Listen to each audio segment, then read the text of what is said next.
here on the station, or whatever we want to call it, Facebook Live. It's Diva. What's up, Diva? How you doing, girl? What up? And of course, It's going. How are you? One of the hosts with the most, Mr. PK. What's up, everybody? How are you? What's up, big man? 4th of July weekend, off for 3 days. Hey, listen, I got 2 calls from people that were listening to the show. So, our show, we did our little radio show. So Gretchen Edwards was listening. Okay. And Mark Duvall listened for a short period of time. You just need to remind me when the mic is on and not on. I don't want to be making comments that come back. I don't think we ever really talked about anything major or anything like that. So you just got to make sure the mic is off, please. The bell. Correct. Oh, So anyway. what's everyone's plans for 4th of July? weekend? What you doing, Diva? Or 4th of July? Chores around the house. Really? Come on Sunday. What are you guys doing? Wait. Get chores for Galen or chores that you will do? Chores, both. So Alex has gotten into weightlifting recently. Okay. So part of my basement now has a weight bench with the leg attachments and all the discs. It's all over the place. So we've got to figure out how to reorganize the basement and make some space. And it's all carpeted down there, so we probably need to get a mat because it's leaving like gigantic like donut rings from all the weights sitting on the carpet. So yeah, so we got to figure out how to reorganize to fit all that in. So that's okay. Cool. And that's cool. That's hard. It's going to take a long time to figure that out. So, but Sunday, you got to take a break for some 4th of July festivities, don't you? We'll probably do something. They have some great fireworks around here. And there's some places that we know, like secret locations you can go to where you can see them really well. You don't have to get out of your car. We usually take the convertible, as long as the weather's good, put the top down, watch the fireworks without even getting out of the car, and then take off before the traffic. So sweet. That's just kind of our tradition for fireworks. I'm tempted to do the Pentagon parking lot thing, but I don't know. I think we'll just stick home. The South Riding fireworks go off tonight, so that'll. Yeah. I heard there's a lot of fire. fireworks going off tonight, actually. Yeah, we're gonna have the girls are upstairs with the TV up, so it doesn't bother the dog. So, I know people that go to the shelters and sit with the dogs. There's people that volunteer. Awesome. They sit with them and they read or whatever.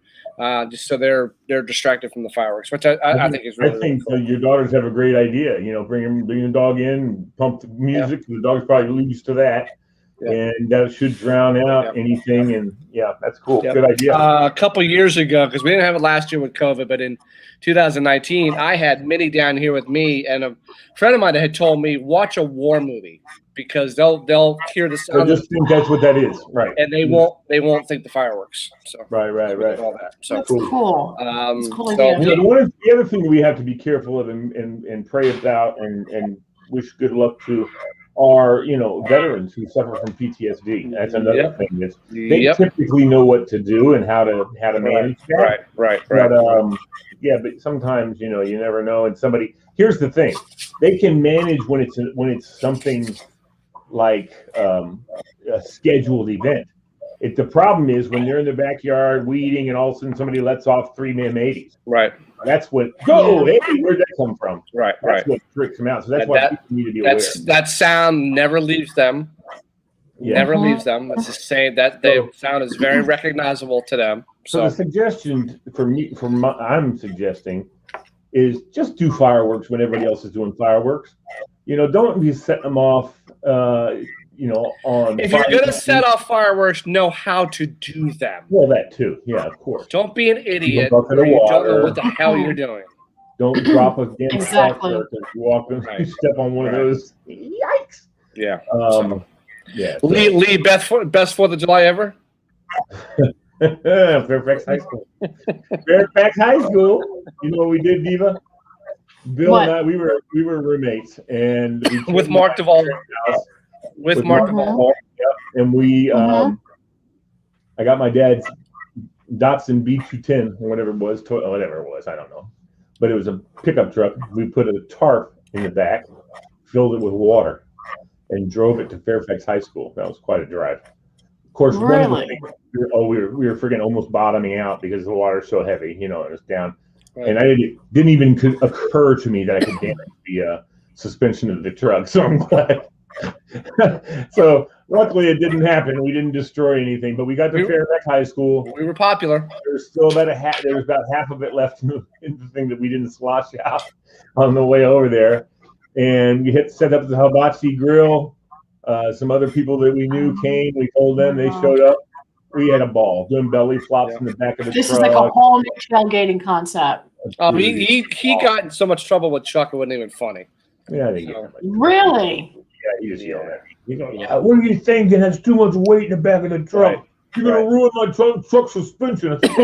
So now what we want to do is we want to rent from U-Haul a Chevy Silverado, put her in the back of that, fill it with water, gun it, and then slam on the brakes. And what's up? But we'll do something. My goodness. We'll do something. No doubt about it. Either that, or just bring over. The thing is getting the water to the place, and that's if I could just show up with a baby pool and then fill it up with a hose from the school. Right. That's what I'd rather do. That's probably what I'd rather do. We all just sit around in the baby pool and have a grand old time. Actually, nowadays they have these awesome pools that you just blow up, and the water keeps the pool up. The water's underneath, and then there's a blow up around the top, and it just keeps the water itself keeps the pool up. That's pretty damn cool. Sure. So no, I'm off 3 days. I'm sure Amy, you're off for 3 days, right? You're yes, I am. Monday, right? So 3 days of refusing to work. Hopefully of just relaxing. Tony and I take our second stop of the barbecue tour is at Hammer Downs tomorrow in Aldi. Okay. So we're going to go there for our second tour. And once this is all done, like only Maryland? Aldi, Virginia, west of here. Yeah, Aldi. So going on the way to Fairfax, on the way to Harrisonburg. Yeah, we'll go. Yeah. Up 81, right? Isn't it up? No. This is you go up 50 like you're heading towards Winchester. Yeah. And you'll basically it's Aldi, then there's Middleburg, then there's Upperville, and then you're heading over the mountain. But this is Aldi. It's literally off 95. Yeah, Aldi, Virginia is like 10 minutes from my house. So a place called Hammer Downs. You know what? It's just past Warrenton. Not right. It's not too far from Warrenton, isn't it? No. Aldi is literally right up 50, 10 minutes from here. 10 minutes from my house, right up 50. Sounds cool. There's Aldi, then there's Middleburg, then there's Upperville. So you're basically going 50 west. Right. So it's 10 minutes from here. So have fun.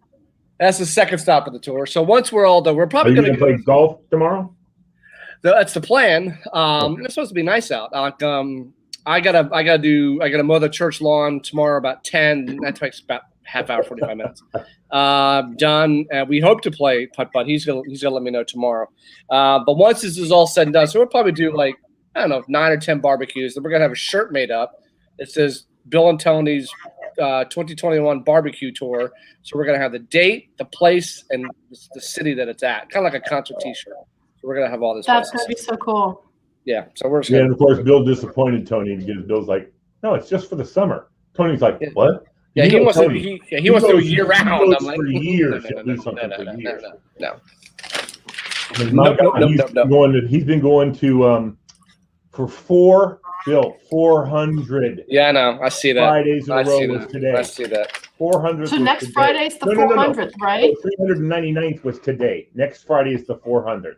Yeah. Next Friday is 400 Fridays in a row that he's gone. No, he goes any Dickies. Yeah, and just every Friday it's a Dickies. He has. It's like like for instance, he goes down to North Carolina. He has to back to Fredericksburg to go to Dickies. Yeah. There's not one down where he's by. There's breathing air and there's going to Dickies. Those are the two most important things in his life: breathing air and go to Dickies. And listening to his album. Makes sense. And listen to his album. He listens to the same 3 albums every day. Every day, and he's been doing it for 14 years. Same 3 Trick Pony albums. 14 years. Every single day. Every day. I mean, I listen to Jump every day, but I mean, he listens to 3 albums every day. You've never missed a chance to never when you're sick at home. You still put it on? Oh, I've had some days I probably. Yeah, right. Okay, good. You're not like Tony. I mean, I'm just saying. Yeah. Tony, hell no, will not miss. No. If he has to kill somebody to get home to listen to That's awesome. Yep. So Lee and I were playing some Americana songs. Do you have with the exception of Lee Greenwood and Star Spring Up, do you have an Americana song that you like? An America? A song that's all about America. The comments. I like the song America. Oh, beautiful for spacious skies. I like that one. That's true. I like the intro too. While the storm clouds gather far across the sea. Let me ask you something, Diva. Do you like America? That's a good one too. Do you? Yes, I love God Bless America. Or just America. So those are your America, love you. Is that God Bless America? What song is that? God bless America. So there's in last week's God Bless America. In last week's Parade magazine had America's songs. So America by Simon and Garfunkel. Rockin' the USA by John Mellencamp. Yeah. R.O.C.K. in the USA. America the Beautiful by Ray Charles. Yeah, that's a good one. Living in America, James Brown. Living in America. That's a great song. And what Rocky movie is that? 3. 4. Nice. Rockin' in the Free World, Neil Young. We're an American Band, Grand Funk Railroad. That's a good song. America by Neil Diamond. American Dreamin', Jay-Z. California Dreamin', the Mamas and Papas. That's not a 4th of July song. This Land Is Your Land, Woody Guthrie. Yeah, that's a good song. Flyover States, Jason Aldean. Yeah, exactly. Star Spangled Banner by Jimi Hendrix.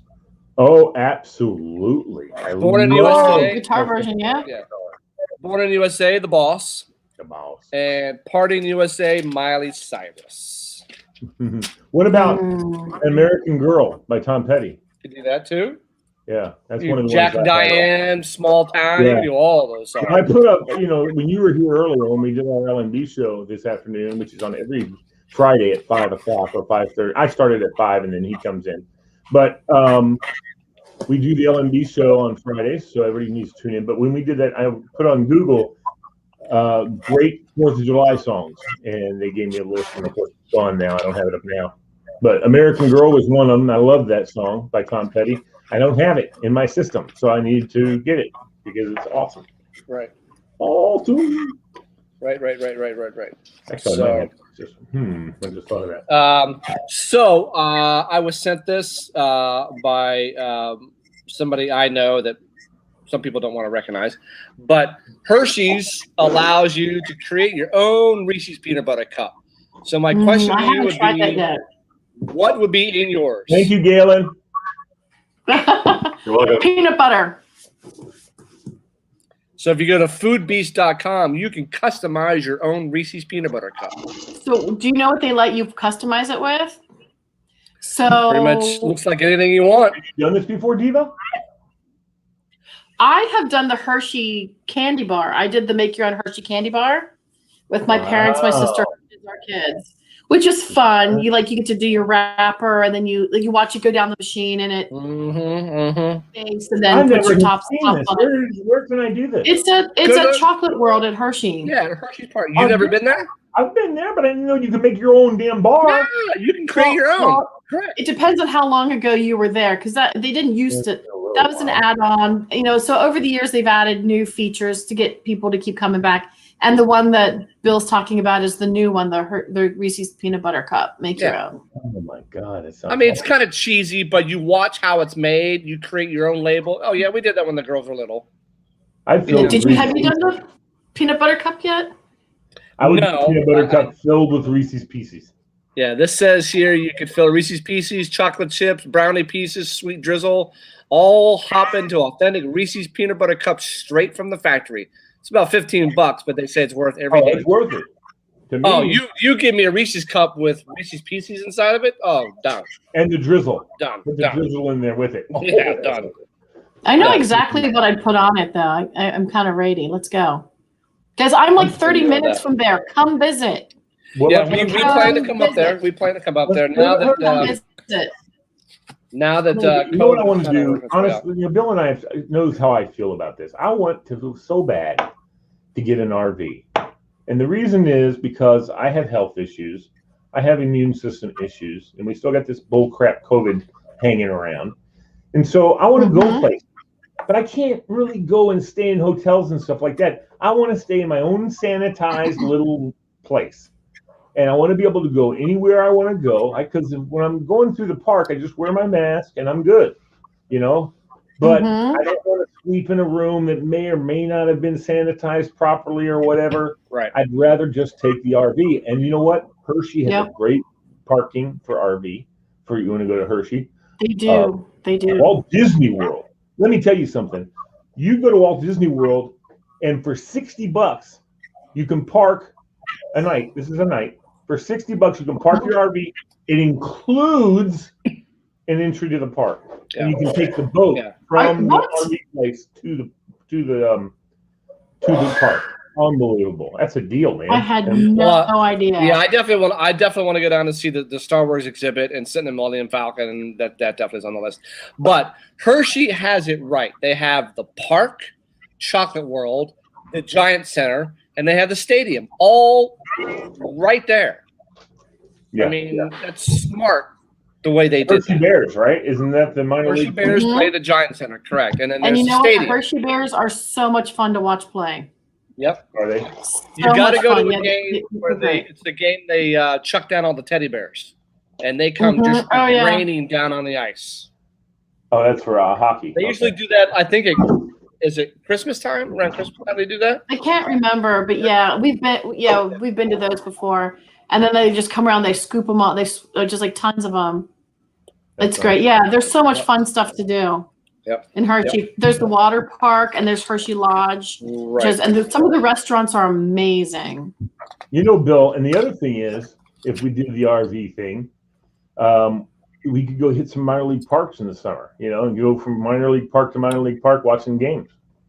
Well, we can go. We can see the Harrisburg Senators. They're AA of the Nats. They're fantastic. So they're up there. Tony Hedgepeth said he saw Trick Pony at the Hershey Bear Stadium. Yep, I've seen many a concert at that stadium. So, and by the way, he says he's been listening to the 3 albums for 19 years without stopping. I'm calling Guinness Book of World Record. Yeah. I mean, I don't know how. Maybe I got to find my book. Maybe it's in there. I don't know. It's not because no one's ever told him. Yeah, maybe it's in there. Anyway, have you guys ever played disc golf? Yeah, like with a frisbee at my Berkeley golf course? Yeah. Somewhere else too, I once, but anyway, I don't know. There is a guy who made a miraculous 247-foot birdie.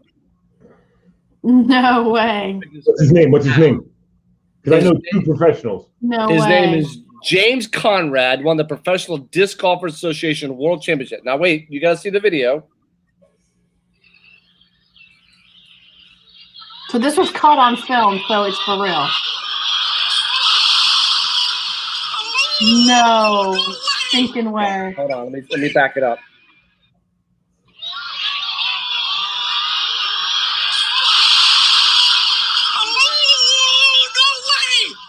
No way! 247-foot birdie drive from the tee box.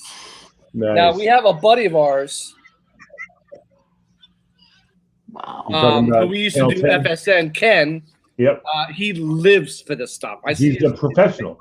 Yeah, I see his Facebook posts all the time. He lives for this stuff. Yeah. He's a professional disc golfer. Yeah, and so is my cousin's husband. Is also a professional disc golfer and actually ranked pretty well. I remember asking Ken if he knew him, and he said, "Oh yeah, I know him." A buddy of mine and I, when we were in high school, and he lives out in California now.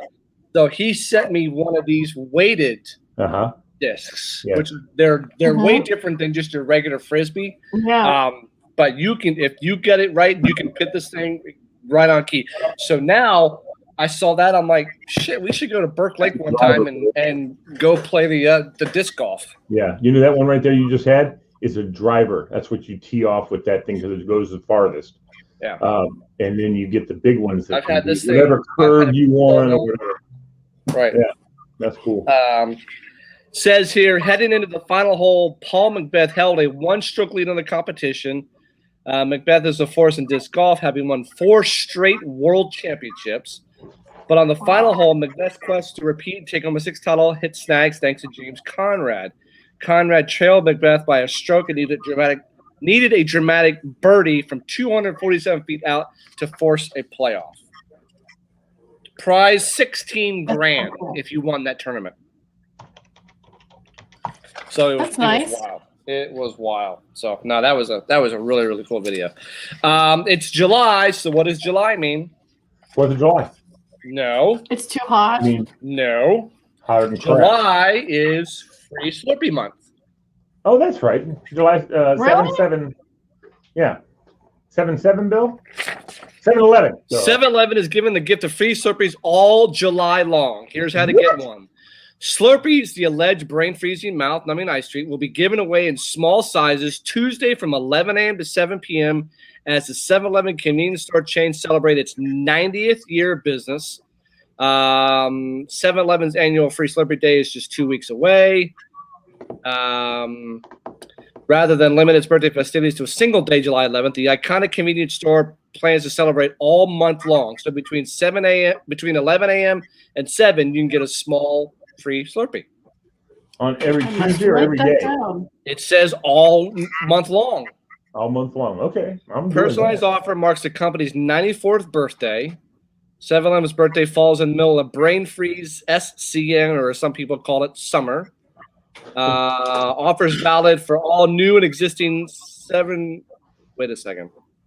Offers valid for I guess you got to be a rewards member. I have one. I have that on my. I have the app. Offers valid for all new and existing 7R rewards members. Coupon for 1 free small Slurpee will be loaded into a member's account July 1 and can be redeemed at any participating 7-Eleven store throughout the month. That's cool. So go get your free Slurpees. So next leads to the next question of favorite flavor. Of Slurpee? And I always get the cola flavor. Has anybody ever just taken your mouth to the nozzle? No. I was too chicken to do it, but a buddy of mine did it. I was too chicken to do it, but he did. He just nozzle and oh yeah. Had it all over himself, probably. Hey, listen, you know what? I learned this trick from a youth group member when I was a leader, and the kid said this to me. He knows people who've done this. Like he didn't do it or not. Anyway, you take a super big gulp or one of the Slurpee. It used to be the paper cups. You take a large Slurpee cup. You go over and take a Ben & Jerry's and you put it in a Slurpee cup, and then you fill it up with Slurpee. And then you just buy a $1.25 Slurpee and you get a $5 Ben & Jerry's. Interesting. I was like, and you've never done that? And he goes, no, I have never done it, but I know people have done it. I'm like, oh my God. And then I told some other kid that at the school that I worked at. He goes, oh yeah. The other thing we do, that's what he said. He says, we wrap a rubber band around the bottom of our pants and just stuff beer down in the leg of your pants. Unbelievable. There it is. That's exactly right. Unbelievable. Exactly. Yep. So I was going to. Okay, so cherry Coke probably would be my favorite flavor. Oh yeah, definitely. That's your favorite. Cherry or Coke, and actually, what I do is I put in Coke and cherry. Okay. I put the cherry Slurpee in with Coke Slurpee. So I never really. I guess Big Gulp came out who was it? Tom McCusker was the first one that I ever knew. Super Big Gulp. Had to drink the Big Gulp. Like early 80s, 80, 81, right? That's the first time it came out. So he was the first person I ever knew that had a Big Gulp. He'd come in church every morning. He'd pull up, come out, get out, and walking in with his Big Gulp. Right. So when I was in high school, before we do the shows and stuff, we would go over to get Big Gulps, and then we discovered take a Big Gulp cup, fill with ice, do a third Dr. Pepper, do a third Mountain Dew, MoreJoy. and then add on a third Dr. Pepper. And when you drink that, it's going to have like a fruity flavor to it. Try it sometime. No. It sounds nasty. Wait, say it one more time. What do you fill do? up, It's like, fill up the big gulp cup, a third away with Dr. Pepper. yeah. A third Then away add with Mountain on Dew. a third of Mountain Dew. And then Okay. The rest of it, and top it off with Dr. Pepper. Dr. Pepper. Yeah. And when you That swirl all that doesn't sound together, bad. No, I'm it sure it's sounds not. I like Dr. Pepper. to most it's going to sound nasty, but it's got a fruity flavor. It's actually not bad. You used to do the Yeah. suicides, right, Bill? Didn't you ever do a suicide soda? What's You that? walk and go, and you put a little bit of every one of them in your cup. Have you ever done that? No, I've Oh, no. suicide that. soda. I've They used never to heard have. of, I've never heard of that.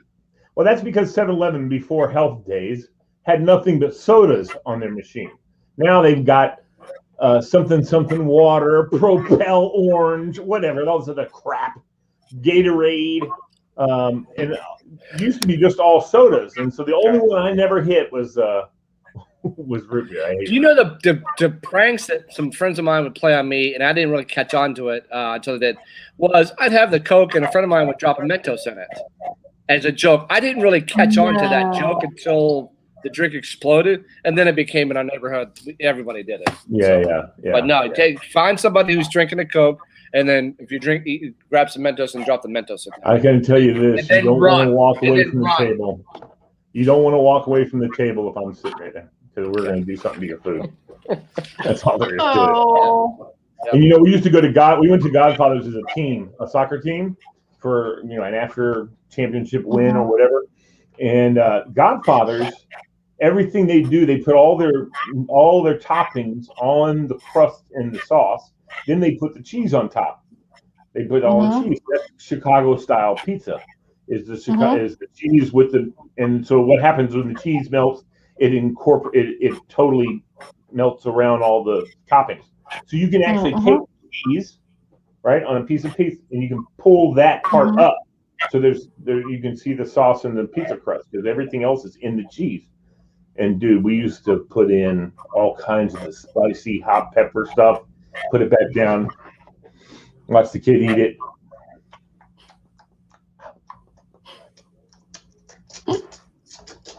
You see. Now I want a calzone. So, have you ever been? We invented that, didn't we, Bill? We did. Again. Gaddy's. There's already a name for it.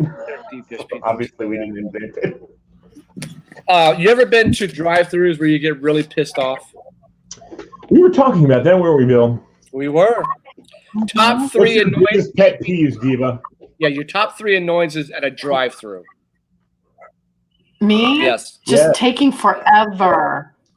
For what? We went through so when it was either Sophie and me or Alex and me, we went through the drive-thru at a sheet, and it took us 45 minutes, and we were the only people in the line. All right, let's say so. Let's say 5 minutes. Let's say with the top two places that get your food ready the fastest. Okay, is McDonald's and Chick-fil-A. Okay. Oh, Chick-fil-A hands down. Oh, Chick-fil-A, yeah, they got it down. What is your biggest pet peeve about getting food from either one of them? I don't really have a pet peeve from Chick-fil-A. I really don't, because but you know what, Bill? I have the one you were talking about. I've pulled up at Chick-fil-A, and the lady, she's like the pastor's wife, and she says, "Oh, hey, listen, we'd like to get this and this, and can we do this? And then we'd like to do that and that." And I'm sitting behind her going, "Jesus Christ, lady, you're ordering that much food. Go inside."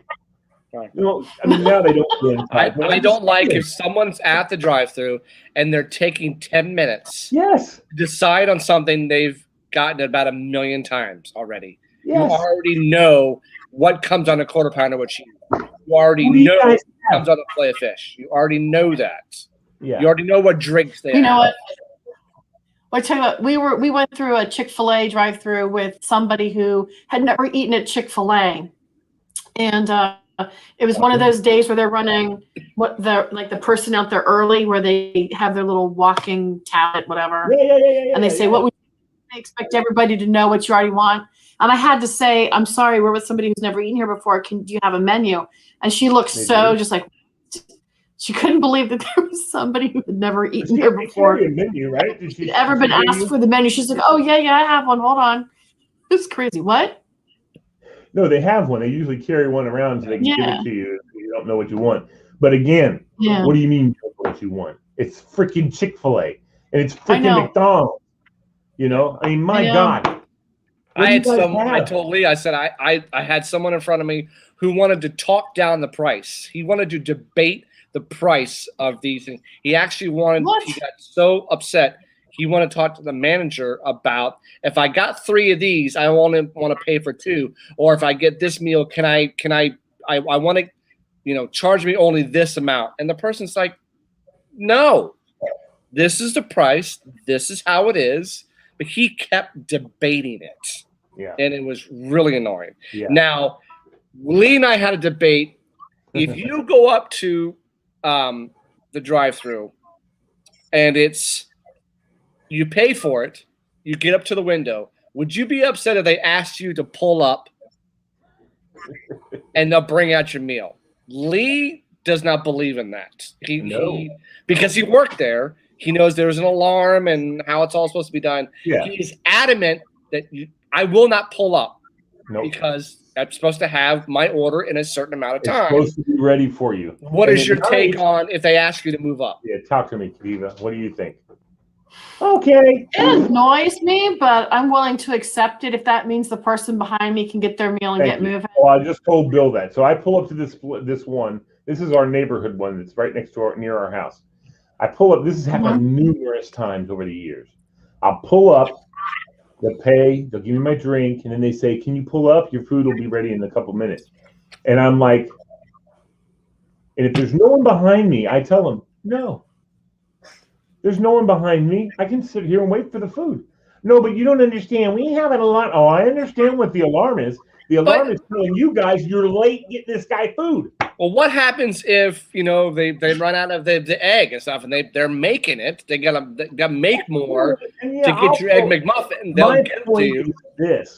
My point is this: if there's no one behind me, because I don't want to inconvenience anybody. If there's no one behind me, there's no reason for me to move. That alarm is going off because you have not served me in the proper time that you're supposed to be required to serve me. So they're going to have to listen to that damn annoying noise. I'm sorry. Right. And the manager came to me. She came because I told the girl, I said, sorry, I'm not going to move. She goes, well, sir, the food will be up in a minute. I said, I know, but there's no one behind me. So I'm like, well, we have an alarm here. I know. That means you're supposed to have served me by now. And she's like, oh, okay. And she hung up things.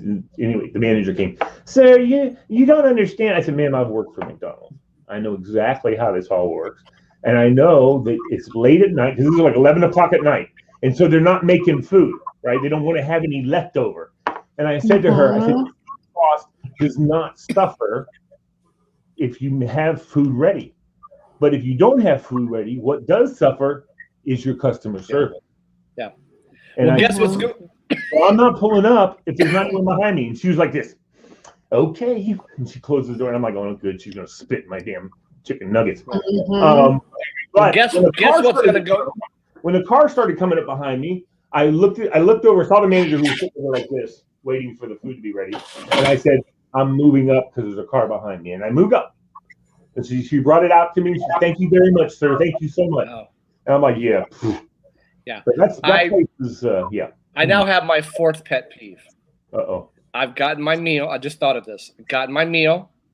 I've driven off. I'm halfway there. They don't have all the food in the. Open up the bag. It's either the wrong order or there's not enough of what I ordered. And then you got to go back. Yeah, that pisses me off. Yep. They didn't put in. This is not rocket science, people. This is 2 cheeseburgers and a fries and an apple pie. Not rocket science. But oh yeah, if the order's wrong or if they're missing something. So anyway, to circle back around, customer smashes window over rage over a chicken sandwich. I can see it happening. I wouldn't do that. I just The roll wait out. for a Popeye's chicken sandwich sent one customer into a violent rage, Virginia police said. Yordam Escalero Morera, 38, was charged with vandalism after police say he smashed the front door of a chicken joint after being asked to wait on his food order, the Stafford County Sheriff's Office wrote. The ordeal started about 5 o'clock Sunday evening when a customer grew irate while waiting on his chicken sandwich. Employees tried to appease the man with an offer of chicken tenders, police said, but it didn't work. Workers told police the man cursed at them and repeatedly punched the front glass door before leaving. Popeyes launched its now famous chicken sandwich in August of 2019, sparking nationwide craze at snarled drive-thrus at the chain's 2,600 U.S. stores. Competitors, including Wendy's, Burger King, and KFC, have all since released their own chicken sandwiches to compete in the so-called chicken sandwich wars. Mm-hmm. Deputies caught up with Morera a short time later during a traffic stop. He was cited and released with a summons for destructive property, according to the sheriff's office. If you're that pissed off about a fucking chicken sandwich, you've got bigger problems. Right. You know what? One of the things that my wife is addicted to watching is the Food That Made America. Have you ever seen one of those shows? It's like a little small miniature documentary about different things. And this is one of the things that killed me was when McDonald's came up with chicken nuggets. Oh my gosh, yes. Do you know that the chicken shortage in America was real in the 90s or the 80s, whatever it was?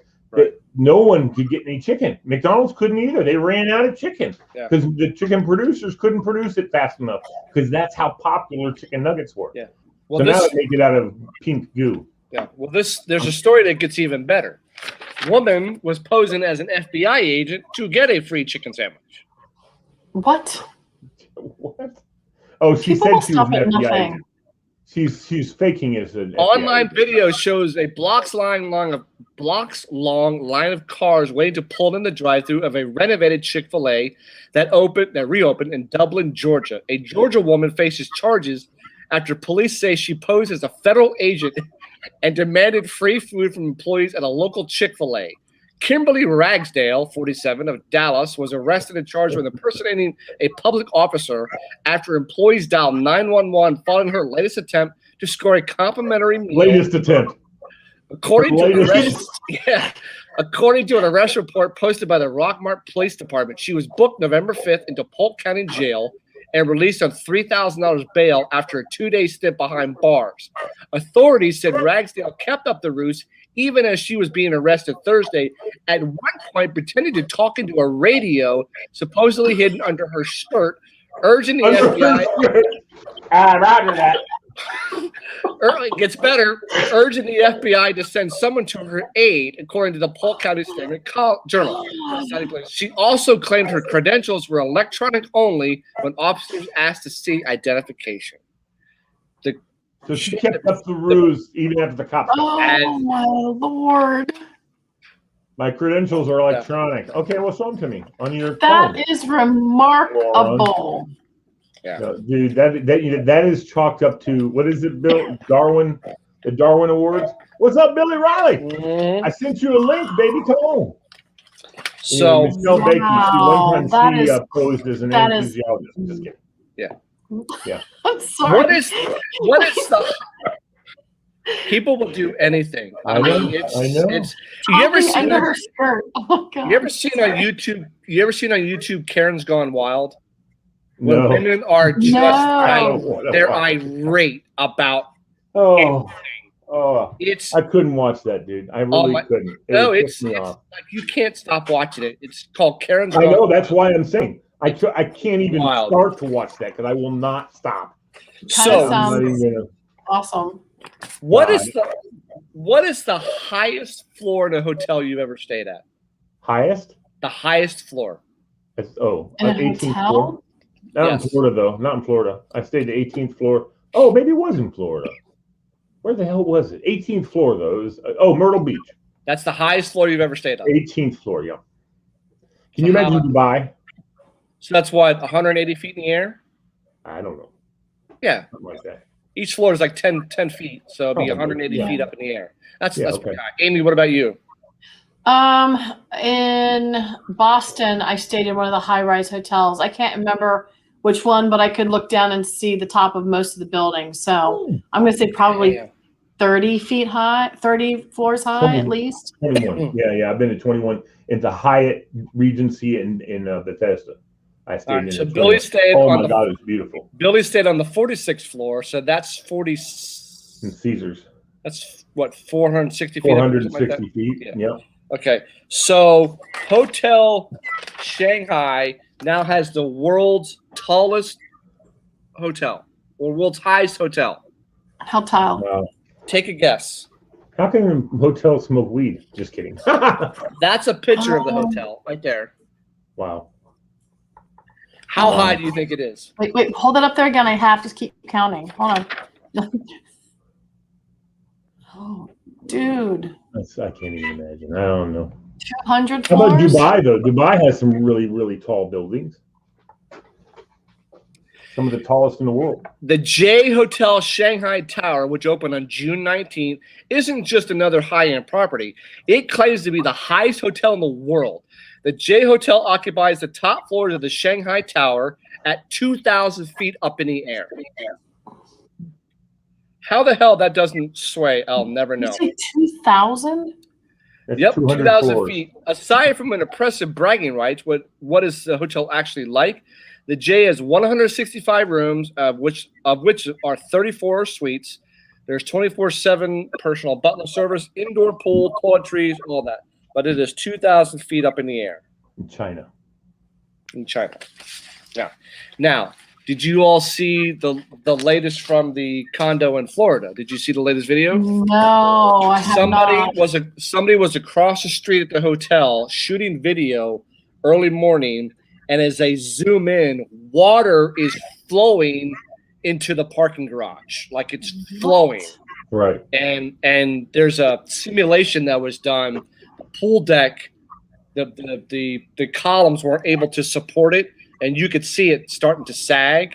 And when you see a simulation, it just all crumbles in itself. So I was reading an article the other day.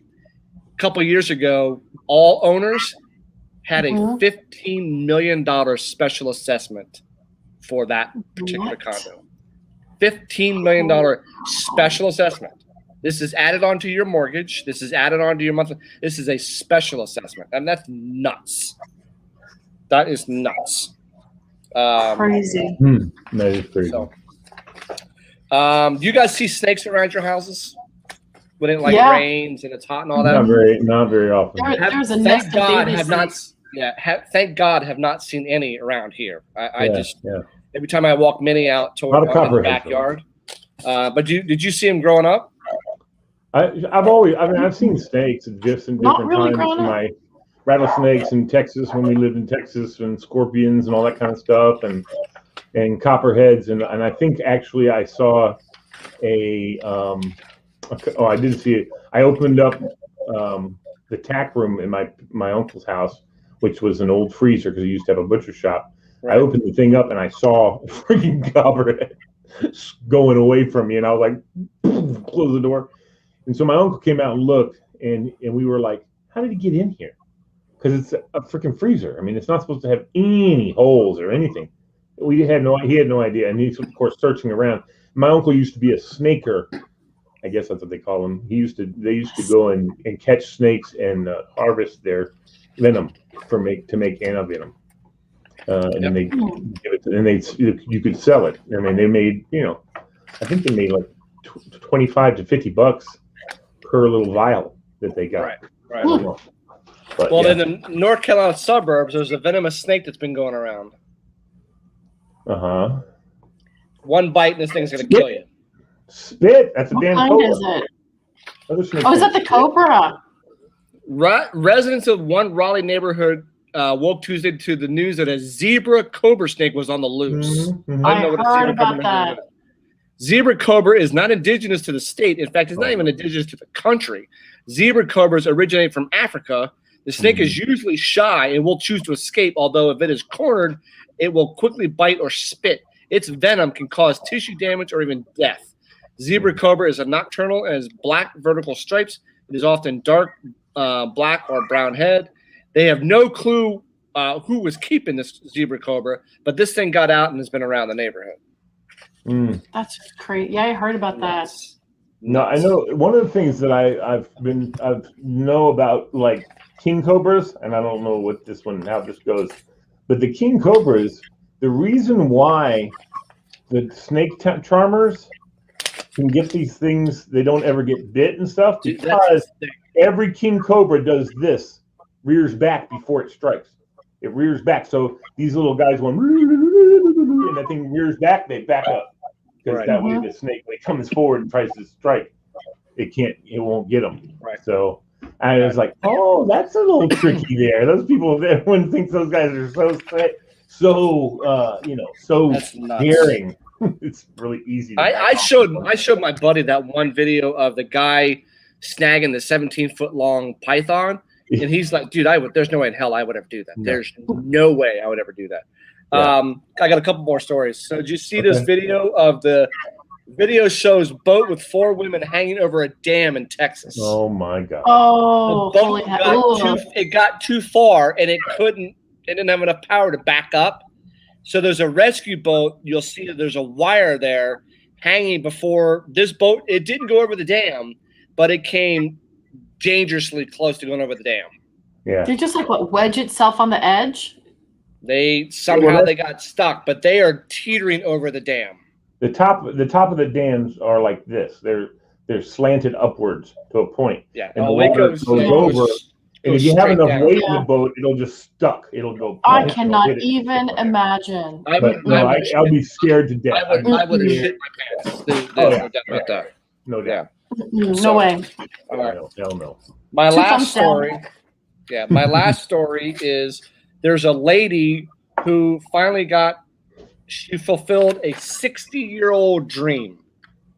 Okay. She's a bat girl for the New York Yankees. Oh, I saw this. Yeah, I saw this on ESPN. She got turned down when she was 10, and they finally let her be Batgirl, got her a jersey. I thought this was a fantastic story. Gwen Goldman exchanged fist bumps. She had her own locker in the locker room. Exchanged fist bumps with the New York Yankees, whom she has been admiring for decades from afar. Walked up the field and waved to the crowd. She got to be a Yankees Batgirl on Monday at age 70, a full 60 years after she was turned down because of her gender. Okay. Yeah, she's pretty spry too. Yeah, and there's video of her being able to go out there, but 60 years, and they finally recognized her. So, all right. Well, I wish I had more people on. How many other people have tried to be Bat Boys for the Yankees? Love that story. Hell no. What did you say, Diva? I said I love that story. I think that would be such a cool experience to do that. I've loved baseball my whole life. I think that would be so fun to get to do that. Tell you something, Bill. Have you ever seen all the videos that they have on YouTube? The series of all the ball girls and they're catching when they catch balls that are hit foul balls that are almost like, here comes a foul ball, and her job is to protect the stands. Right. And she nails that ball right before it hits someone right in the face. I mean, one lady, listen to this. Bill, I don't know if you saw this one. One was this Asian girl, not that it matters there exactly, but she was at the ball and the ball got hit and she ran down the left field line and the ball was coming and it was going to be foul and she bounced on the corner, boom, boom, boom, boom, and went up like 4 jumps and caught the ball. The player who had come over, because it was going to hit the wall. It wasn't like the guy could have caught it or anything. I mean, you don't have a lot of time. You got about 3 seconds to react to that thing, and you need to be paying attention to what the hell you're doing. Absolutely. So, and I saw this story. I don't know if I think I emailed you guys. Where is it? Hold on. There are some guys. This was fascinating to me. I don't really know where this is.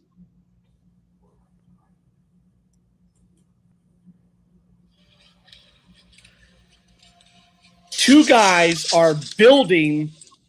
Oh, I've seen this. They can build boats out of mud and rock. Yeah. When these guys are building stuff by hand. Is this one when they built a hut and a swimming pool? All by hand. They're building a boat. Oh, a boat. Okay. And a little lake area. It's all by mud. They ain't no other tools. It's them. These guys are fascinating. So they are building. Oh, shit. Hold on. Advertisement. I hate advertisements. I know. Wait a second. Time to help people Hold on. customize and save Liberty Mutual. All by hand. No tools. They're using a stick. Yep. I think I don't know if it's the same two guys, but they built like a hut, a house hut with a pool. That's what this is. Yeah, another one. Yep. All by hand. Yep. It's wild what these guys have built. They built that house that's behind it too. The boathouse. So what you see at the very end is this. They put in water. They got a little pool area. These guys built this. I was so fascinated by this. And there's a bunch of videos. These guys they're building all kinds of stuff. That's insane. Yeah. That's so Two guys cool. by hand. Yep. It's wild. I thought that was so cool. That's the kid. Listen, if I ever go to Survivor, I'm bringing one of them dudes. No doubt. Oh, my last story. You get voted off right away, though. You know, we are so far away from survival skills at this point. I know. It's like people don't even know how to start a fire or look for nobody can make a campfire. Thank God for the Boy Scouts. I'm gonna tell you that right now. Wow. An Egyptian mummy gets a CAT scan. Hold on. There's a mummy that's going to get a CAT scan, so they can figure out who the hell this was. Yeah. Hold on.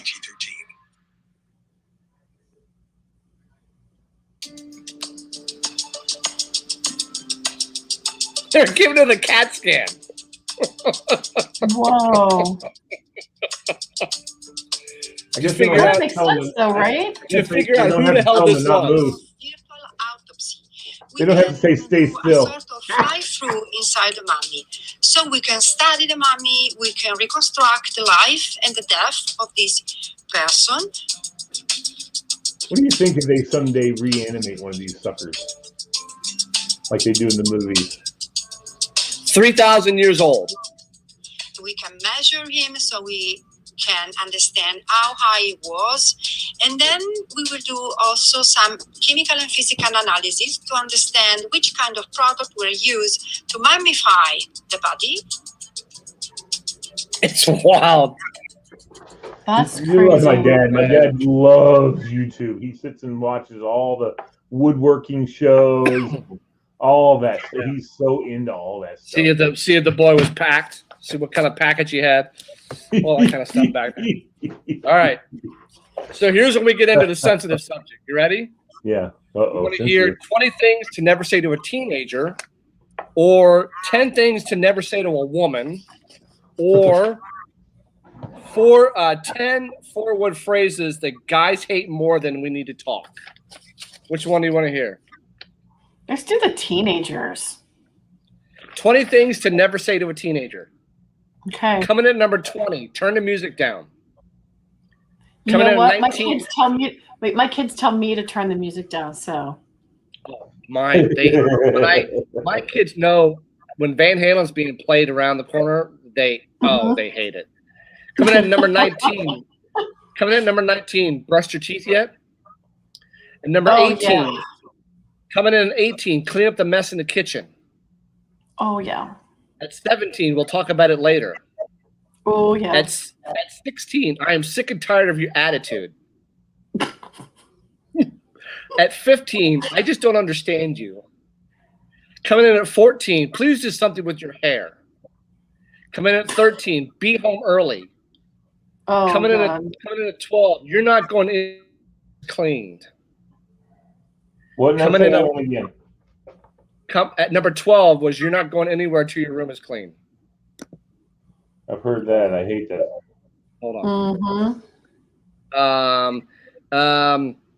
Coming in at number 11, got any homework? Coming in at 10, don't talk with your mouth full.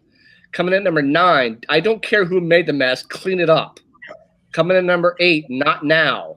7, don't ever think of anyone but yourself. 6, if I were you. 5, stand up straight. If I were you. 4, of course I trust you, but coming in at 3, we'll see. Coming in at 2, when I was your age. And coming in at number 1, no. That's fine. I think I've used every single one of those in the last 24 hours. Yeah, Almost. right. Not all of them. Like Exactly. I don't understand you. I never do that. I never make it personal about them, but oh my goodness. Clean your So room. you want to hear what not to say to a guy or what not to say to a woman? Let's do the woman first. 10 things you should never say to a woman. Coming in at number 10, wow, you like sports? Coming in at 9, no place for a woman. That's deadly. Coming in at number 8, like a girl. Coming in at 7, that's not ladylike. Coming in at number 6, smile. Coming in at 5, you're too bossy. Coming in at 4, let a man take care of that for you. Coming in at 3, just sit there and look pretty. Coming in at 2, are you PMSing? Oh, And coming in at number You'll 1, die. coming in at number 1 thing you should never say to a woman because you're a woman. all right, ready? I got the song "Things You Don't Say to Your yeah. Wife," Bill. Let me play that for We everybody. found Tim Hawkins, a bunch Yep. of his songs. I love Tim Hawkins.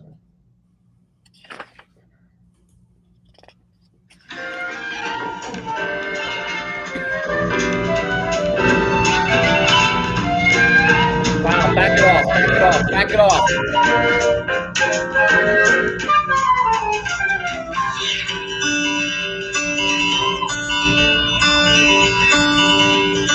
I did the choreography myself. He's dancing around on the stage. Hey honey, have you gained some weight in your rear end? Just reminds me of my old girlfriend.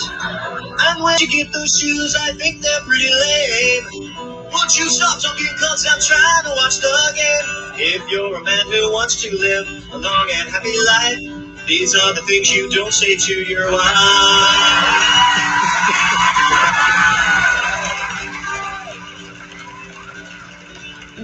I planned a hunting trip next week on your birthday. I didn't ask you, but I knew it'd be okay.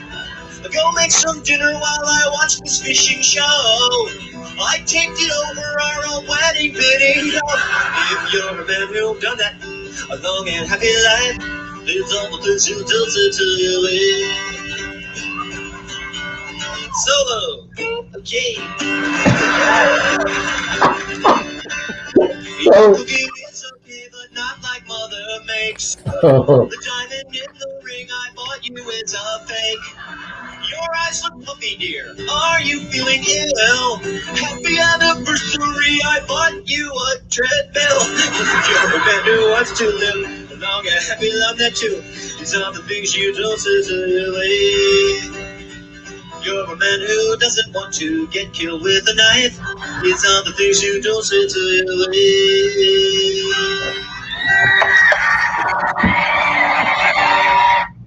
no doubt. These things you do not want to say to your wife, Yeah. or any woman for that matter. Lee, what's a phrase us guys don't want to hear? More than we need to talk.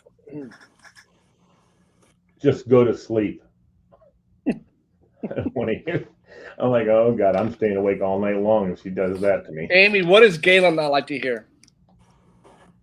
Can you help me with this? Put your shit away.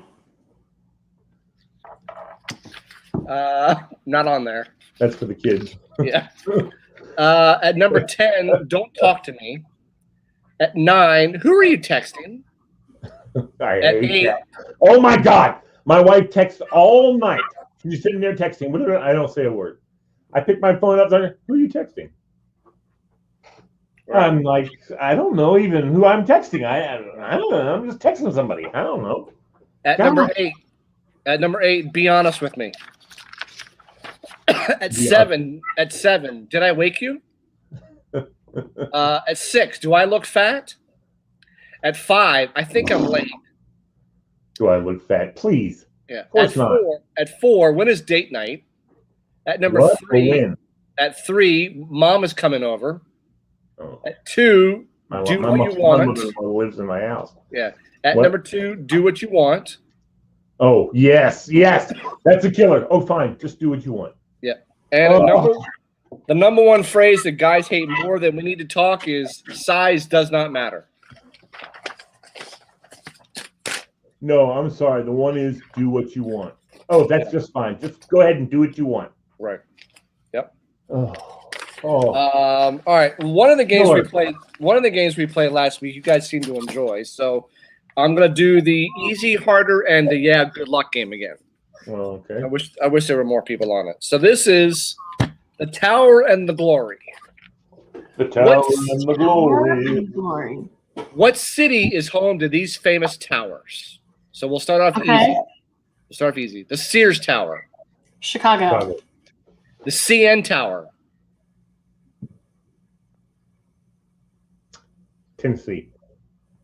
New York. Mm-mm. Washington. The CN Tower.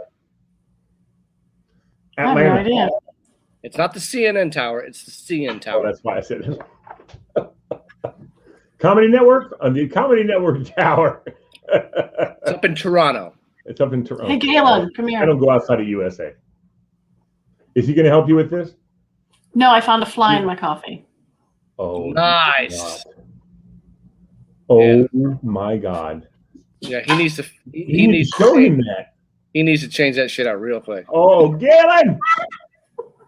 All right, number 3, the Trump World Tower. New York City. Okay. That's New York. Westminster Clock Tower. London. Now we're getting harder. The John Hancock Tower. That's in Philadelphia. New York also. Where? No. She said Philadelphia. I said New York also. Boston. Boston. Okay. The Shukov Tower. Shukhov. The Shukov Tower. Sweden. Huh? Sweden. No. Finland. Luxembourg. Sounds like a weird name. Moscow. Moscow. The Oriental Pearl Tower. China. Or Japan. Be specific. Oh, Beijing. Hong Kong. Singapore. Wuhan. No. No idea. Tokyo. Shanghai.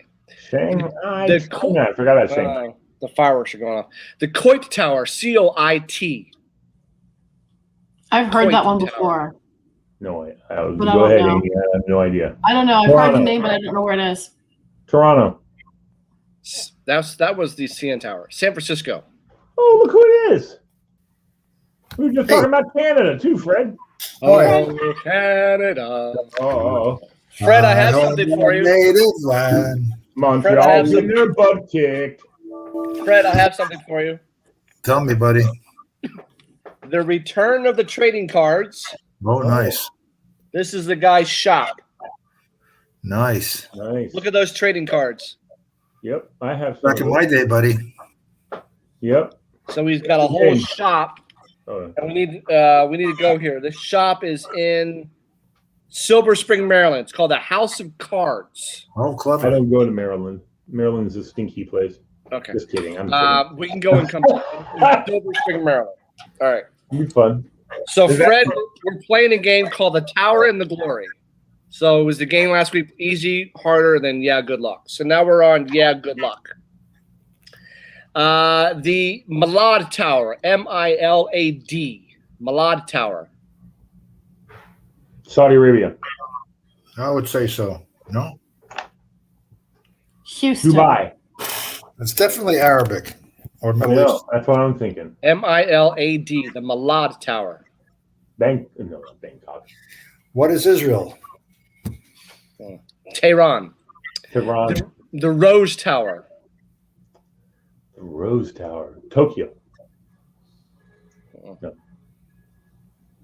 The Rose Tower. Texas.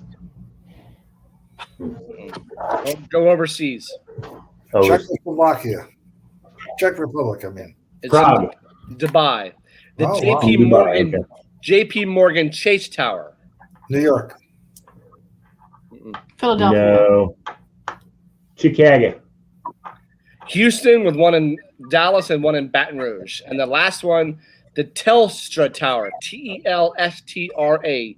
Telstra Tower. L.A. You can't- Seattle. you Seattle, Bill? Uh-uh. What is St. it? Louis. I have no idea. It's in Canberra. Oh, I'll tell you. All right. Okay. Now we'll go on to Juicy That. What kind of fruit juice is used to mix these cocktails? Oh, God. Easy. The mojito. Rum. Lime. Oh, juice. No, not the juice. Lime. The pina colada. Coconut. Pineapple. Coconut. And coconut. Pineapple. Bloody Mary. Tomato. Tomato. Oh, tomato juice. Now we get harder. The salty dog. The salty dog. Is that lemon? Grapefruit. Grapefruit. Yep. Tom Collins. Oh, I know that. That was big when I was a kid. Tom Collins has fruit juice in it? Mm-hmm. Is that a lemon? Yep. Tom Collins is the one. Yeah, that's All lemon. right. A Bronx cocktail. Bronx cocktail. I don't Is that know. orange? Cucumber. Orange. Yep. Wow, Amy. Yeah. So now you're on. Yeah, good luck. The Polish martini. The Polish martini. Polish Coconut. martini? And it's the Coconut. fruit juice, right? Mm-hmm. Tomato. That's big in Poland. Papaya. A Polish martini. It's not in Poland. Berries. But they can get the Some kind of juice, berry. The apple. Apple. A Apple. lasky. A lasky. Lasky. Lasky. Orange. Tomato. Strawberry. A grape. And the last one, a Cape Codder. A what? Cranberry. Cape Codder. Cranberry. Cranberry. Very, very good. All right. Diva used to be a big drinker, I think. And then she My stopped. my parents used to drink the Manhattans. Oh, I know. I all the know. time. Yeah. Always had a picture for Harvey when he came home from work. You know it. Oh, nice. That's right. All right. Power of 10. What's measured in these metric units? So we're going to go easy. Kelvins. Temperature. Kelvin. Very Temperature. good. Temperature. Candelas. Light.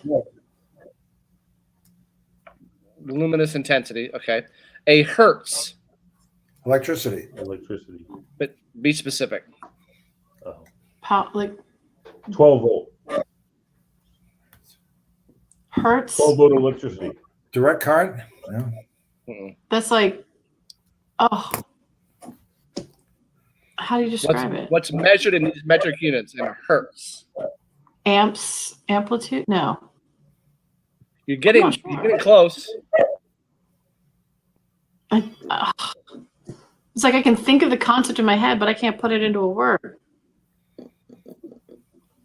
Tony Rental said- cars. Tony said rental cars. What the hell? Hey. What? Or hertz? What does hertz measure? Rental cars. Frequency. Frequency. Okay. Millibars. Sound. Rental cars. That's like Sound. Bugs Bunny. Pressure. Atmospheric pressure. Pressure. Oh, Very You're good. right. Now it gets harder. Watts. What? And what? Light. What? What? Watch Light. electricity. Light electricity. But it's Power. not electricity. Power. Yeah. Volts. Power. Power. Poise. Power. What? Poise. Poise. Spell that, please. P-O-I-S-E. Poise. How is Poise. poise measured? With a Etiquette. yardstick. I have no idea. What does it measure? Like Amy, she has poise. Viscosity is what it measures. Oh. Amperes. A-M-P-E-R-E-S. Amplitude. Amps. No, it's amps. Amplitude. No. Amps. Is, It Yeah. measures amplitude, right? Electricity. No. Measure no, electricity. listen to today's crossword puzzle. Electric current is what it Yep. does. Yeah. Yeah. Ergs. E-R-G-S. Work. Very good. Words work. Okay. And Yeah. the last two are, good luck. Newtons. Joules. Gravity? Oh. I No. don't know. Figs. Force is what it is. And then last one, Becquerels. Becquerels. Becquerels. Yeah, he played shortstop for the Yankees, didn't he? No. Wait, bread. can I That's spell that bread. again? B-E? Becquerels. It measures bread. Becquerels. Becquerels. Breakfast rolls. It measures breakfast rolls. No. Is it having something to do with atmosphere? Yes. Really? Wow, Amy, excellent. Tony, what is it, buddy? Tony said Tony did. Isn't that like, I thought that had to do with like air currents, but I'm not sure. Radioactivity is what it is. wow. Okay. I knew it had to do with the atmosphere something. Okay. Those are too hard, man. All right. We're going to go on to how well can you translate Australian into English? Okay, mate. Well, let's try that one there, Guinea. So I'm going to give you a word. What do you think it is in English? Tucker. What? Tucker. Is Tucker on the list? Oh, I thought you said something else. A bedside cabinet, cupboard, or table in Australian is what in English? A hut. Oh, in A English? nightstand? A nightstand. Very good. A bloke.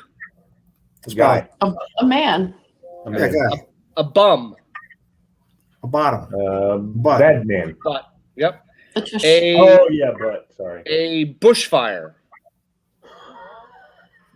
Parting. From bum to bushfire makes me so. Lee. Watch it. A fart. I don't know. A bushfire. Forest fire, a wildfire. A That's a caretaker in Australian is what in English? A what taker? A A caretaker. nanny. A nanny? Nanny. A nanny. No. A gardener. Janitor. A It's janitor. whoever to- A janitor. Okay. Yep. Okay. A carry bag. A Purse. tote. Briefcase. Attaché. An attaché. Backpack. It's a tote. Yeah. Toot. A flat. An apartment. An apartment. Yep. Or where Curtains. you about to Wait, what do you kill. call curtains? Right? Wait, curtains? Yep, curtains. I just lost it. Wait a second. What do you think they're called? Curtains. Bangs? Curtains called. It's I have no idea. Shade. It's very simple. Blinds. Drapes. Drapes. Drapes. Yep. Drapes. Okay. A G-string. Underwear. They call it what? Thong. A Thong thong? or bum floss. Bum floss. What? Nice. Butt floss. Okay. A nappy. Diaper. Oh, Diaper. diaper. Yeah. A jumper or pullover. A sweater. Very good. To them, what is a bicarbonate of soda? Fizzy. Soda water. Baking soda. Baking Baking soda. Okay. We go to what is a lolly to them? Lollies. A lolly. Lollipop. Candy. Candy. Very good.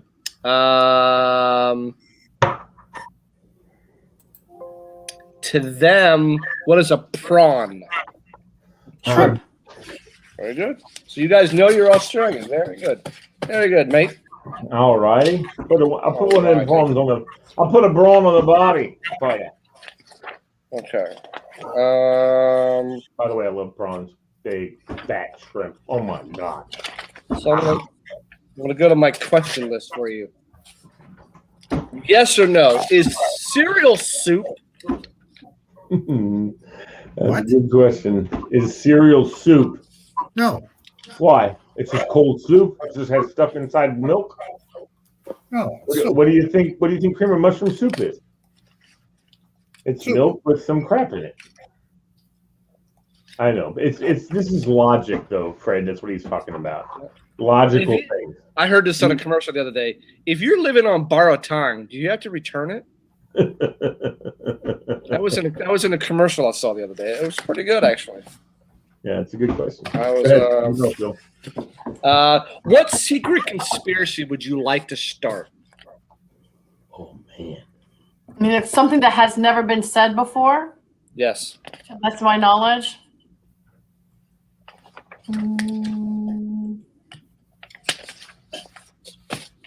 Say, what's the question again? What secret conspiracy would you like to start? That Tony is a very wealthy man.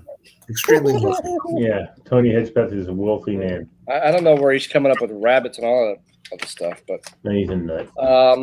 What's invisible but you wish people could see? Wait, see that one more time? What's invisible but you wish people could see? A fart. Fart. You just say farts. I'd love to see some guy walking down the hall and you see out of the back end of his Okay. like a green Amen. gas. For the one to pretend it's not them. Yeah, it wasn't me. Is a hot dog a sandwich? 2 pieces of bread and Yeah. meat in the middle. Yeah. Yeah, it's a form of sandwich. What's the most ridiculous fact you know? Oh God. Oh, I'll tell you. Go ahead. I've asked you guys this before. The highest amount of change you can have and not have exact change for a dollar. I'll never need that. Yeah. Okay. Amy, you want to think about that for a second? Making my head hurt. I'll make it easy. It's $1.19. I have no brain cells left today. 3/4, 4 dimes, 4 pennies will be no, wait a minute. I screwed that up. 3/4, 4 dimes, and 4 pennies. 500, 500. Yeah. $1.19, and you cannot make exact change for a dollar. If you had any other coin, you will be able to. We were talking about this today, Fred. In Monopoly, what's the most amount of money you can collect in one Oh my God. And one what? In one go round of Monopoly, what's the most money you can collect? Oh my God, that's a great question. I didn't know the answer. We actually got it out of our book. It's in the thousands because you got all those properties with 4 hotels or whatever the hell it is. Yep. And then all the properties. It's got to be thousands of dollars. $26,000 you can collect in one go around of Monopoly. You can't even. And of course, everybody has hotels. Yeah, of course. Yep. Wow. That's got to be like rolling threes every time. Fred, your top 3 pet peeves at a drive-in fast food drive-in. Mr. What? Drive-in? What? Top 3 annoyances at a drive-through restaurant. Your top 3 pet peeves. Just waiting for your meal in line.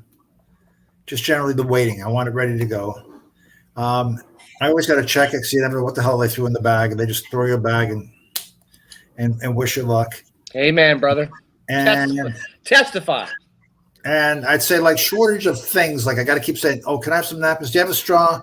Can I get some salt?" Right. You keep going back and asking. You got to check the bag to make sure you got what you need, and then you got to ask them about it. Right. So Lee and I were having our discussion today on our radio show because he used to work at McDonald's. We talked about the fresh filet sandwich. And I didn't know this, but the buns are supposed to be steamed, not toasted. Yeah, you never noticed that, Bill? That's the best part. I've never noticed that. Next time you have one, Bill, you'll recognize because the buns are warm too because they steam the bun. That's what she said. They steam the bun, put the filet on, put the cheese on it, and put on of tartar sauce, and the bun goes on. It goes in its box. Right. And I'm telling you right now, this has happened to me before. Filet of fish is my favorite McDonald's sandwich, and I don't get it very often because it's kind of expensive. Okay, but every now and again I splurge and get a filet of fish. And this has never happened to me at any other McDonald's, but it's happened 3 or 4 times. The one that's right down the street from my house, because it's a franchise. It's not a corporate store, so it's a franchise. and these people trying to cut corners, whatever they're doing. Anyway, I guess the steamer broke. But I ordered my filet of fish. They didn't say a word. I just came through, gave me my filet of fish. I went to get it out. I opened it, and the buns are toasted. They're not steamed. Like my ass. And I went back in there, walked into the store, and I said, this filet of fish is not done right. And they're like going, I beg your pardon? And they opened it up and looked and said, it looks fine. No, the buns are supposed to be steamed. Oh, that's true. Our steamer's not working. Fish. And I'm like, well, then tell me that when I order, because that's such a big part of the filet of fish is the steamed bun. I'm telling you, it makes the damn sandwich. Right. So anyway, and it's happened a few times, and they always tell me like, oh yeah, no, our steamer hasn't worked for 3 weeks. Huh. Okay, dude. First of all, when I used to work at McDonald's, if a piece of equipment broke, we had somebody there that day to fix it. That day. You don't wait 3 weeks. So you could, forget that day. And if you didn't have the machine, this happened to me when I was working for McDonald's. If you didn't have the machine and it broke and they couldn't fix it, then they would next day air the machine to the store. Right. McDonald's. You call McDonald's, they'll have it for you. Done. I had thought at one time. And so franchises are like, oh, I'm not paying that much money for a new steamer. Well, yeah, you are, because you're required to. Yeah, it makes you money. Did you take a step back for a second? Did you guys watch Pursuit of Happiness? I watched a couple trailers. Did you all watch the whole movie? No, I was. It's a really good Will Smith movie. It's one of his best. You really root for the guy to make it at the end. But I got to the end of the movie when he finally gets hired, and that scene got to me because I've been in that position where I had been let go from jobs before, not knowing if I'm going to get another job. To hear the words "you're hired," your day is nothing could top your day. Hearing the words "you're hired," you want to run around the room, scream, hug people, go out, celebrate, whatever. Hearing those two words, but what he went through, I didn't know this was a true story. That the guy was he worked for a brokerage firm, and then I guess founded his own, and then sold that off and became a multimillionaire. But what he had to live through in the first part of the movie, actually throughout the movie, it's heartbreaking. Mm-hmm. It's absolutely heartbreaking. It's a really, and I want you guys to watch the movie. What is your take on it? What did you get out of the movie? And how does it like? What I got out of the trailers that I watched is that he's authentic, he's ethical, he tells the truth, he does what he can for anybody, even though they don't do anything for him.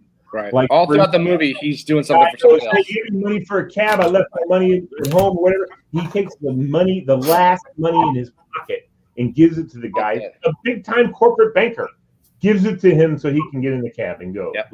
All good things come to those who wait. If you bide your time and you're doing it, good things will happen to you. Fred used to be actually the guy who used to say to people, "You're fired."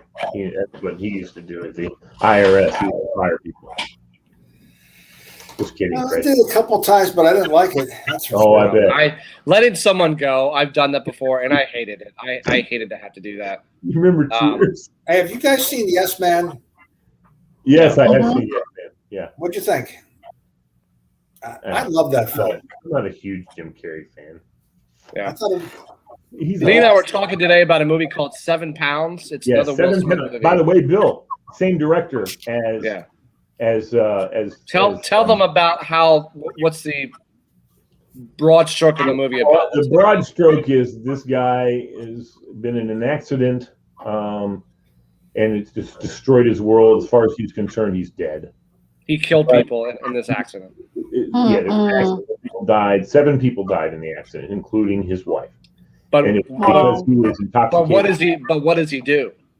He starts going around helping people by giving them only things that he has, and that's like a new kidney, half a liver, a lung. He gave somebody. He had a surgeon take a lung out for another person to give them a lung out of his living body. Now, that's not something that they do. You can't. I mean, you can do kidney. No problem. People do living donors all the time with kidneys. You can do liver even. if it matches, because they can take half your liver and you can function on half a liver, no problem whatsoever. In fact, I think it grows back or something like that. But lung, hell no, you can't give somebody, and you can't. And so in the final stage of this movie, I mean, I can tell you this because the movie is phenomenal and you should watch it. But his grief is so incredible. And at one point, you know, he meets somebody while he's doing this to help her out, and he's like, he can't figure out what the feeling is he's having, because as far as he's concerned, he died when his wife died. So all of a sudden he hurt feelings, but he stays on course and he ends up giving his heart to someone. Yeah. And he has a friend. I'll have to watch the movie then. Who he blessed. Yeah. You have to watch it. I mean, it doesn't matter. There's so much more, just like the movie you were just talking about, Bill. Just like that movie. Yeah, Pursuit of Happiness is a really good movie. Just like Pursuit of Happiness, there's so much more in depth in that movie. Telling you that part doesn't ruin it for you. Yeah, he had an interesting part of the movie where he said, Thomas Jefferson in the Declaration of Independence said, life, liberty, and the pursuit of happiness. So it's like, pursuit doesn't mean you never find happiness. Right. You can pursue it. And he's always like, because in the movie, they spell happiness, Happynes. And he's like, that's not how it should be spelled. It's Happiness. And then what he does with the Rubik's Cube just blows my mind, because I can solve two sides of that damn thing. I have never been able to solve the whole damn thing. So, but no, Pursuit of Happiness is a really, really good movie. But yeah, I told Bill I've gone to the cheat site on Google and find a cheat, and it works. And it's just it's a formula. And if you find the whatever color you want to start with, you have it facing you, and it's like 2 turns the top left, 2 turns on the right, whatever, and all this, and also next thing you know, you got a freaking completely finished Rubik's Cube. But I don't have that memorized. I should practice that more often and memorize it, because I remember the way to start. Parties. The way to start was to go to the middle square. Yeah, that's what he said. The middle square, color. Whatever color you want to start with, you pick that middle square and you keep it facing you, and you do the thing, and the rest of it will come together. Because the middle one never, like Bill said, the middle one never moves. Yep. And all the other ones do. So. Right. There's a lot of YouTube videos. What if it's up in the upper right corner? What if it's on the side? It tells you how to get out of there. Yes, it does. Yeah, you're right. You know what? It's so amazing to me too. I watch these magicians that I just don't know. They have these Rubik's Cubes, and they tell someone, mix that up as best you can, and then put it down on the table, and then there's this cup, and you put the cup over top of it. Okay, and they do that, and they go, now you can lift the cup off, and it's totally solved. And I'm like, what the hell? How in the hell do these magicians do? I mean, I know about sleight of hand, and I look for it, and this is like on America's Got Talent, where the table, where the desk is for the judges. I mean, I'm pretty sure there's no friggin' trapdoor that they're in on it, because they don't want to be in on it. They want the person to actually astound them. So it's kind of weird. My ear is ringing. Okay. That's weird. Okay. So do you want? It's my ear. Okay. I thought it was the headphones. I took them off. It's still there. Oh, wow. You want the top benefits of growing older, or the top 10 times the F word was appropriate? Or both. Both. Which one do you want first? Growing older. Just the way you said them, the older. Benefits of growing older. Coming in at number 15, you sing along with elevator music. I might have already said this one. At 14, you try to quit holding your stomach in no matter who walks into the room. At 14? At 14. At 13, you no longer think of speed limits as a challenge. That's right. At 12, you have a party and the neighbors don't even realize it. 11, you get into a heated argument about pension plans. At 10, I'm sorry, Fred. I don't think JP Morgan has what it takes. These are all accurate. Yes, they at are. 10, you enjoy hearing about other people's operations. At 9, No. things you buy now won't wear out. At 8, there's nothing left to learn the hard way. At 7, your joints are more accurate meteorologists than the National Weather Service. At 6, your investment in health insurance is finally beginning to pay off. Oh yeah. At 5, people no longer view you as a hypochondriac. At 4, no one expects you to run into a burning building. 3, it's harder and harder for sexual harassment charges to stick. Pretty good. At 2, in a hostage situation, you're likely to be released first. That's good. I like that one. At number one, kidnappers are not very interested in you. That's right. Yeah. That is so true. Oh my goodness. You know what? I've already decided if anybody ever comes to kidnap me, I'm just going to lay down. And not. I defy you, 60 y'all, to pick me up and carry me somewhere. I'm just going to lay here. So, Oh my gosh. how often do you guys use the F word? A lot. Way too often. I'm not in situations now where I do. It's Yeah. if I were working, You got to be careful around your grandkids. Okay, let me tell you about F-bombs. I remember when I was about 17 or 18, my dad, he played on a softball team, and it was no age issue because now he used to do senior softball. But this was no age issue. They had a team called the Beltway Bandits that played in some league. I don't know. But he was the manager. He was the coach or manager or whatever. And he needed a first baseman because he was short of several guys. So he asked me if I would come to his game and play first base. And I said, okay. So we did. We played the game. Well and good, After the game, I'm standing around. He's got his cooler in the back of his truck. He opens it up. All the guys come around.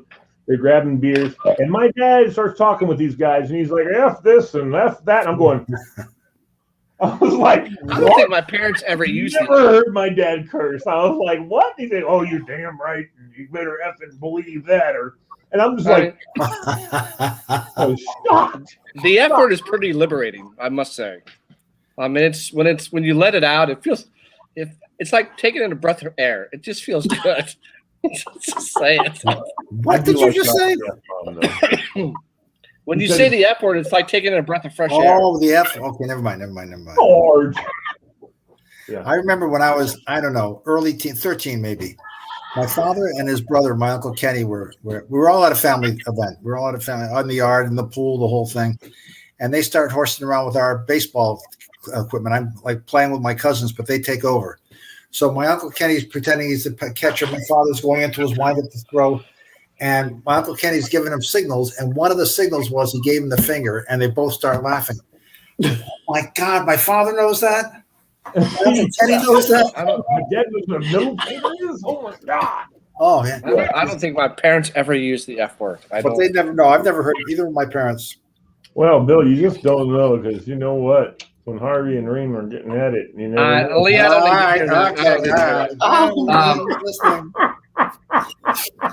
that's one thing you can't imagine your parents doing that. It's like, nobody can imagine their parents doing that. No. Isn't that a weird thing in life that nobody can picture? Hold on, I gotta shake it off. I had an image. Sorry. Isn't that weird in life that you can't picture your parents or your grandparents doing anything like that? But it's obvious, you know how the whole world got here. But yet when right? Nobody goes, oh yeah, my father did this, my mother. Nobody does that. Everybody's like, oh, that's weird. I don't want to talk about it. But yeah. But yet we all know what happens. Yeah. Mm-hmm. Still. Yeah. I wonder what that is. Okay, you know what? I spent the night with a friend of mine who shall remain nameless, and he wanted to sneak out. So we had a couple girls that we were going to go sneak out and hang out with and make out with, or whatever. As we're walking down the hallway, his room is here. He's got one of those walkways because they had one of these big grand staircases when you came in the front door, and then there's a walkway at the top.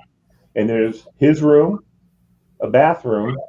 His room, his sister's room, a bathroom, and then his mom and dad's room, who had their own bathroom. So we're walking, and their room is right at the top of the stairs. We're walking. He slides. He goes, listen, step on the steps I step on because they creak. Right? I said, okay. So we're going.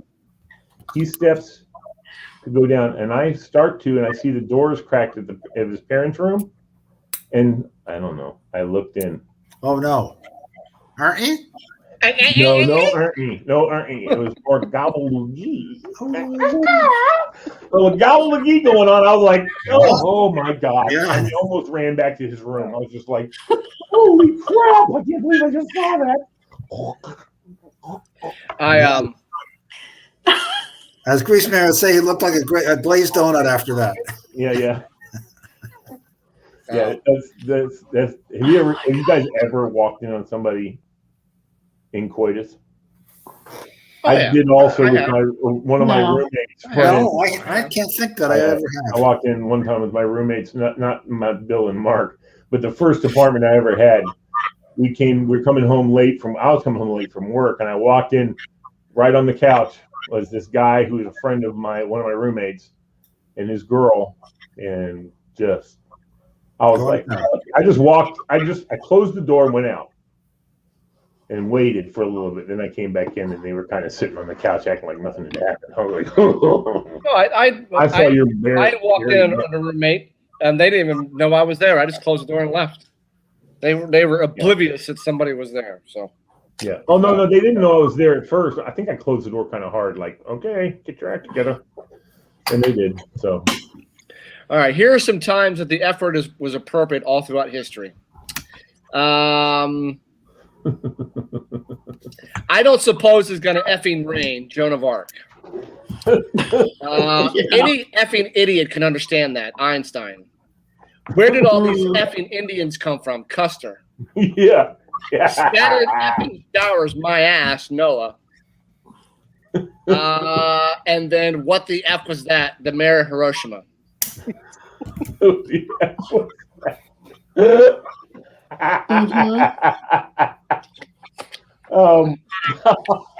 That's horrible, Bill.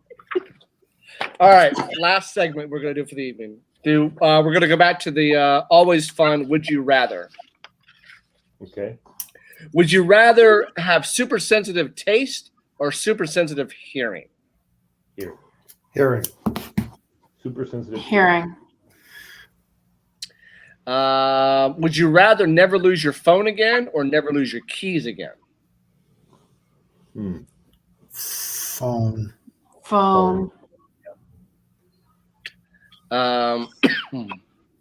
Would you rather not be able to see any colors or have mild but constant ringing in the ears? I already have mild but constant ringing. Yeah, me too. So, although it's gone, by the way, what I had before. I think I would go with losing color, although I don't know if that's really. I don't know. Couldn't do that. Would you rather have chapped lips that never heal or terrible dandruff that can't be treated? Chapped lips. I'll take the dandruff. I have no idea. I don't know how I'm going to get dandruff. Do bald people get? I've never had dandruff. Do bald people get dandruff? You get dandruff. Oh yeah. I get it in the beard sometimes when it gets dried out. That's not good. Yeah. Would you rather live without hot water for showers and baths or live without a washing machine? Without a washing machine. Without a washing machine. Yeah. Yeah. Would you rather be alone for the rest of your life or always be surrounded by annoying people? Alone. I don't mind being around my people, just not annoying people. No, thank you. Would you rather never use social media sites and apps again or never watch another movie or TV show? Oh, I'd rather not use apps again. I do the apps, yeah. I give up. I give up TV. You give up TV and movies so you can play on your phone? I would give up the apps. No way. I don't. I go in spurts with that anyway. So I mean, it's like I don't miss it for times, and then all of a sudden, when I'm really bored, I might find a game and play it. Would you rather wake up in the middle of an unknown desert or wake up in a rowboat on an unknown body of water? Oh, that's a tough one. Oh, Say that one more time. Would you rather wake up in the middle of an unknown desert or wake up in a rowboat on an unknown body of water? I'd rather be on the body of water. Okay. Boy, I can't make a pick. I'm stuck. I'd rather be on the rowboat. I mean, I don't want to be stuck in the middle of the desert. Hell no. Oh boy. Yeah, 'cause if you're in the desert, there's no water around. I mean, you've got to That's have what I'm water saying. to survive. Well, but if I'll you're in take the my ocean, chances on the salt water water. is not exactly what you should be drinking. Right. But also, I do, like you said earlier, Diva, I do know, see, it doesn't rain in the desert either, but it does rain in the ocean. And I know how to collect water from condensation and stuff like You guys that. ever watch Castaway? Yeah, I did. Would you guys Yeah. make it? Would you make it? I wouldn't say I would, but I don't know for sure. Hold Probably. on one I second. mean, he was 5 years on that island. 5 years, and he had to. I think I might. He had to make do. What is Lee doing? So Freddie boy, what are you doing for the holidays? Oh, well, I cut all this stuff out of things to do for the weekend. Very nice. We're having a big hoop-de-doo thing tomorrow at our place. We've got a band, we have food trucks.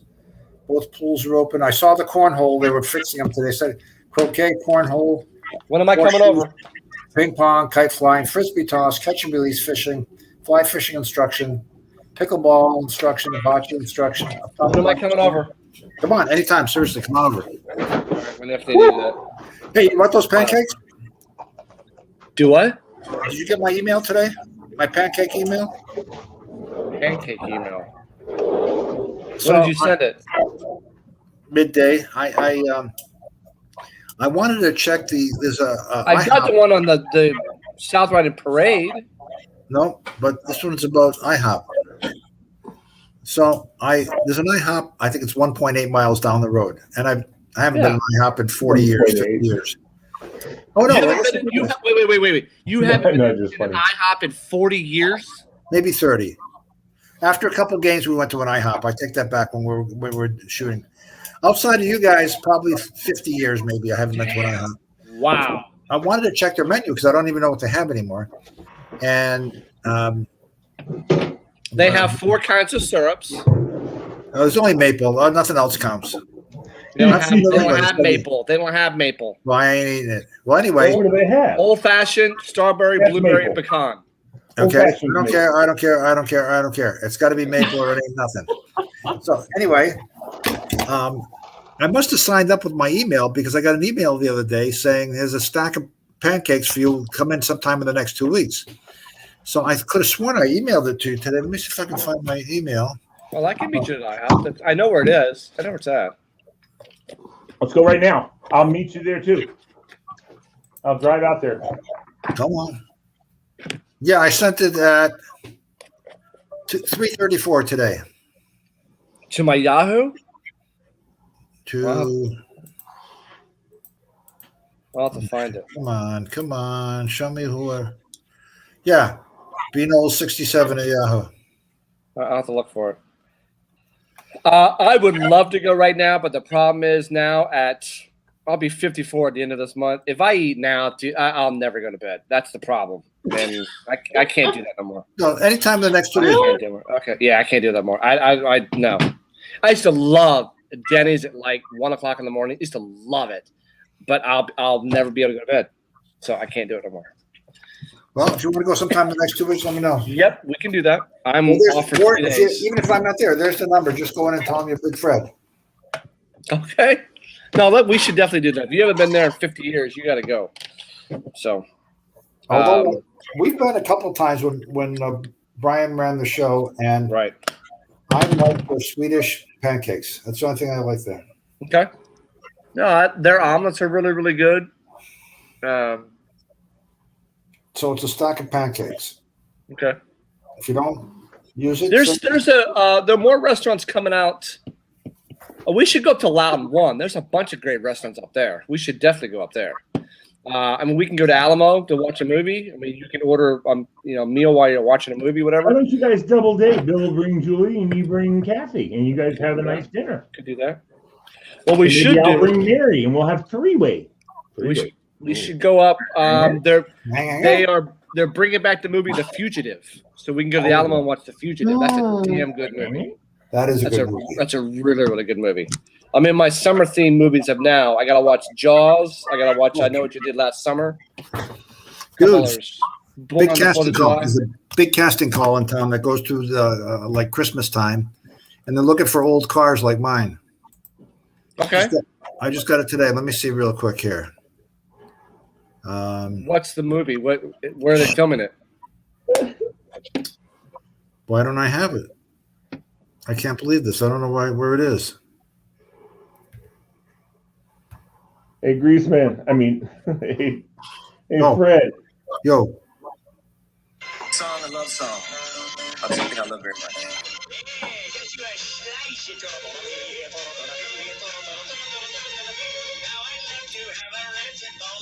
Tuna fish.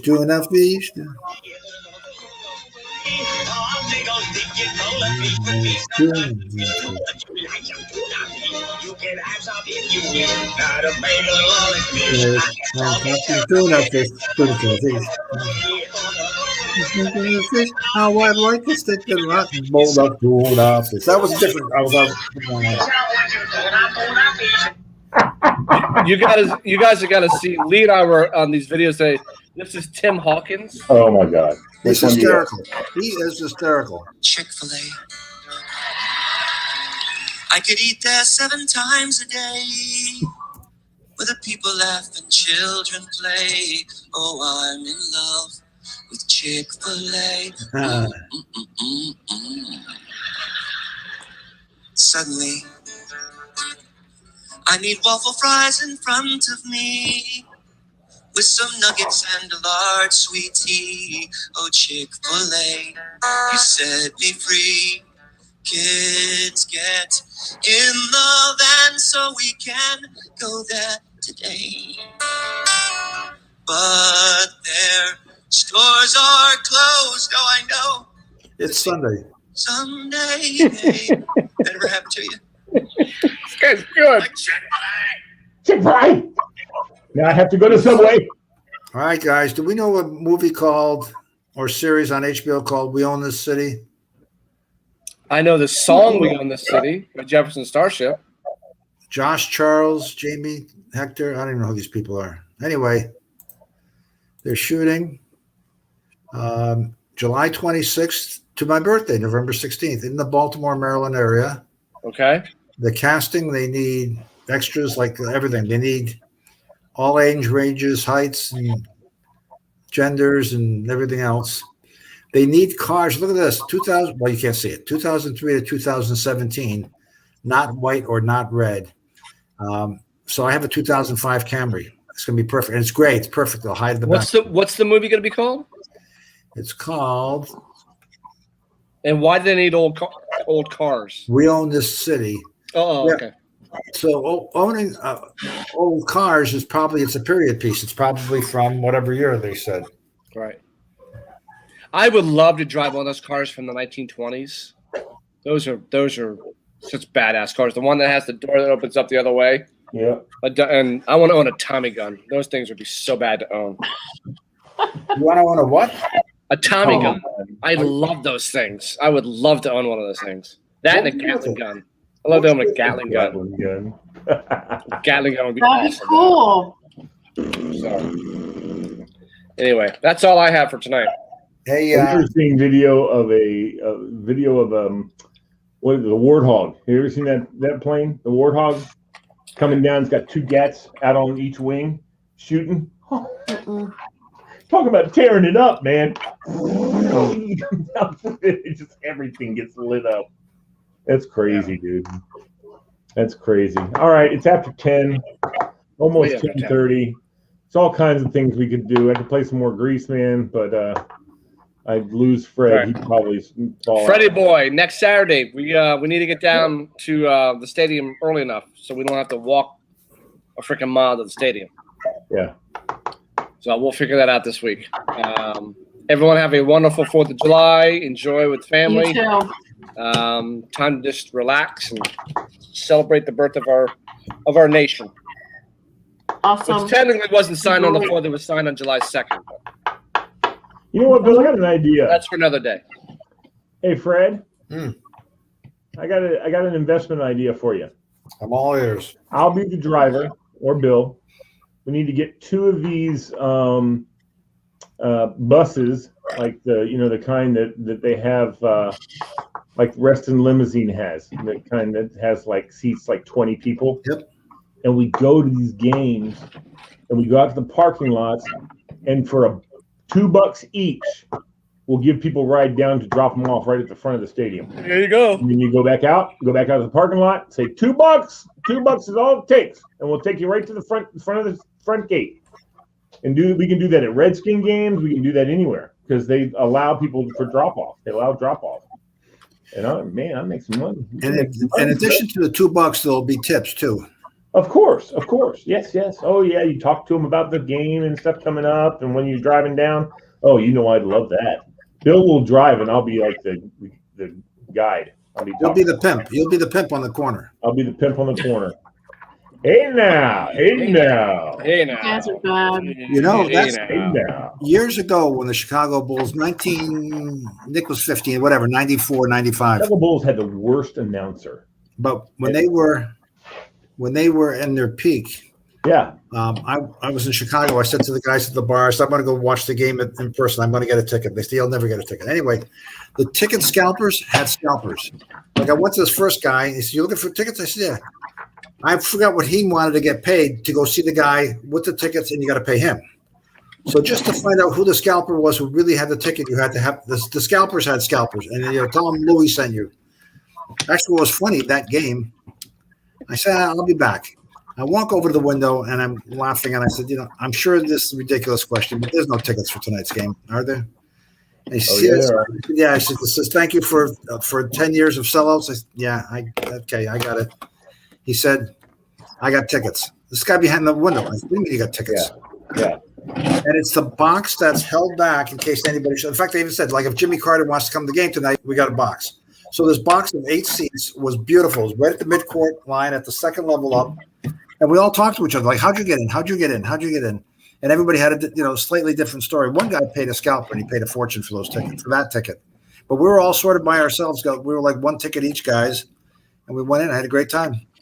We went to the Verizon Center to see Kiss on their 50th tour, anniversary tour or whatever. Yep. And we got I had some couple good seats in the upper right corner that were looking down on the stage. And, of course, their show was unbelievable. But we're sitting there before the show started, and I looked over, and there's a box suite, directly from the stage, right in the center. Whoop, and it was dark. And I'm like going, oh, son of a bitch, if we could get in over there. And, we could have freaking cheated and crawled over the fence that's right, the little stairs or whatever. But I thought, what, I'm going to schmooze these guys out front and say, listen, who's going to be in that thing? It's Muriel Browser's suite. The mayor, whoever the mayor of D.C. is, it's their suite. Yep. And they can use it anytime, anyway, anyhow. Yep. And the guy, I said, well, I know Muriel Browser's not coming to a Kiss concert. And he goes, and it's all black guys, super nice guys. They're like, yeah, I know she ain't either. And he said, but if you were in there and someone decided to come in from her office, we'd get in a ton of trouble. And I was like, what about if you just look the other way and I'll sneak in? And they laughed, and they were like, oh, man, that wouldn't be too bad, but I can't do it, The great thing about working at the Marriott Metro Center in the spring of 1998 was they had box seats on the third level. I saw every round of the Stanley Cup Finals, or every round of the playoffs.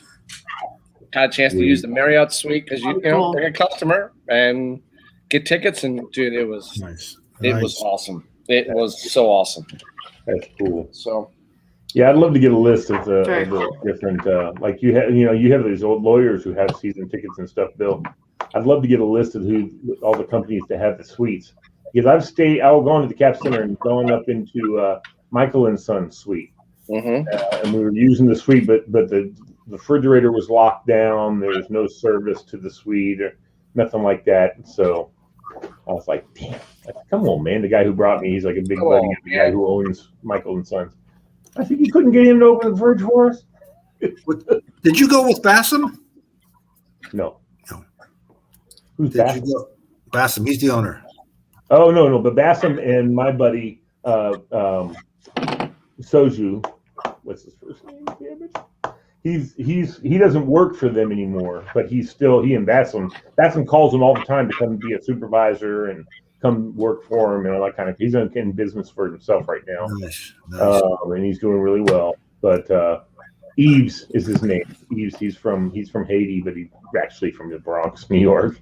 That's where he grew up and everything. But he's American all the way. I mean, there's no accent of any kind. Bassam has an interesting story. Mm-hmm. His father was a like electrician, plumber type of thing. Had a couple vans and a couple employees, and he died when Bassam was like in his first year at Nova. And Bassam was like, "Okay, I got a mother and sister to take care of. What am I going to do? I followed Dad along in the truck. I know how to do all this stuff. I'm either going to make it or we're going to close it up and do something else." So he left college. He never went back, and he's worth a freaking fortune. Yeah. How do you know him? One of my best friends here was like his father's best friend, and he's like sort of Bassam's best friend. Like this guy talked to Bassam multiple times per week, had lunch with him multiple times per week. He was like a father. Yeah. And this friend of mine, this friend of Bassam's, this friend of mine, passed away last September, and I left a big hole. Everybody, I'm sure Bassam must miss him tremendously. So why don't you take over, Fred, and start calling him 3 or 4 times a week? I should call him. Yeah, good. Bassam's office. I was in there, and there's this hockey stick bag, and it must have held, I don't know, 5-10 sticks. It was closed, so I couldn't see it.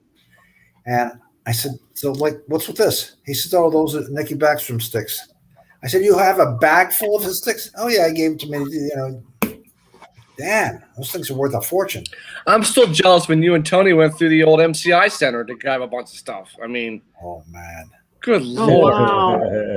They went through a room that had all kinds of stuff. I have a basketball where they have the white panel in one of the panels. Yeah. It was just on Did the it floor. have autographs on it, or just it was autographed by somebody. I don't know. Nick told me who it was. Even change out of desks. I brought home like, I don't know, $7 or $8 worth of like everybody leaving their nickels and pennies in the drawers. But whatever it is we wanted was there. Whatever, all kinds of stuff. A ton of shirts. God knows he still has them too. Oh my God, the shirts. I have one left. Shirts I have one left downstairs. Yeah. I have.